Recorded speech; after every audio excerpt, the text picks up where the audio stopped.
بسم اللہ الرحمن الرحیم اعوذ باللہ من الشیطان الرجیم۔ دوستو، حاضر ہوں میں ایک نئے مسئلے کو لے کر۔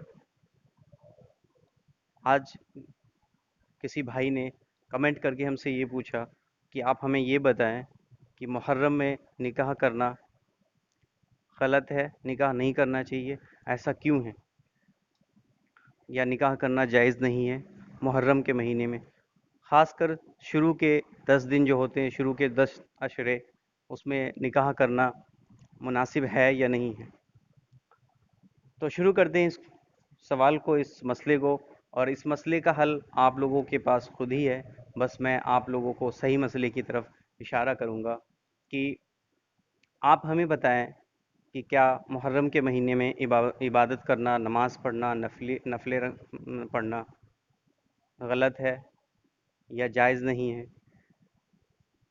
کیونکہ آپ صلی اللہ علیہ وسلم نے فرمایا النکاح من سنتی، نکاح میری سنت ہے، اور دوسری جگہ یہ بتایا گیا النکاح نصف الایمان، نکاح جو ہے وہ آدھا ایمان ہے۔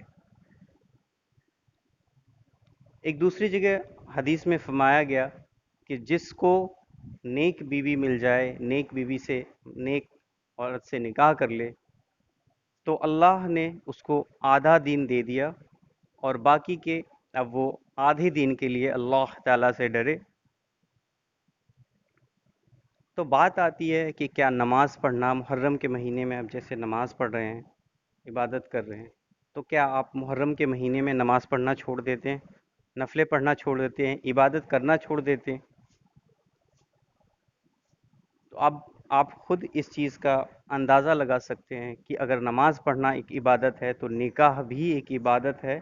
اور بتایا گیا، جیسا کہ میں نے پیچھے بھی بتایا، کہ آپ صلی اللہ علیہ وسلم نے فرمایا النکاح من سنتی، نکاح میری سنت ہے، نکاح ایک عبادت ہے۔ تو جب نکاح ایک عبادت ہے تو رمضان کے مہینے میں یا محرم کے مہینے میں ہم جس طرح سے نماز پڑھنا نہیں چھوڑتے اور بھی عبادات، نفلیں نہیں چھوڑتے، اسی طرح سے نکاح کرنا بھی ایک عبادت ہے۔ تو اب اس چیز کا جواب آپ کو خود مل گیا ہوگا کہ جب نکاح کرنا سنت ہے اور ایک عبادت ہے، تو اس عبادت کو مہینہ کوئی سا بھی ہو، دن کون سا بھی ہو، اس سے فرق نہیں پڑتا، نکاح کسی بھی مہینے میں کسی بھی دن کیا جا سکتا ہے۔ امید کرتا ہوں کہ آپ کے ذہن میں جو سوال تھے اور جو مسئلے آپ کے ذہن میں تھے وہ کلیئر ہو گئے ہوں گے۔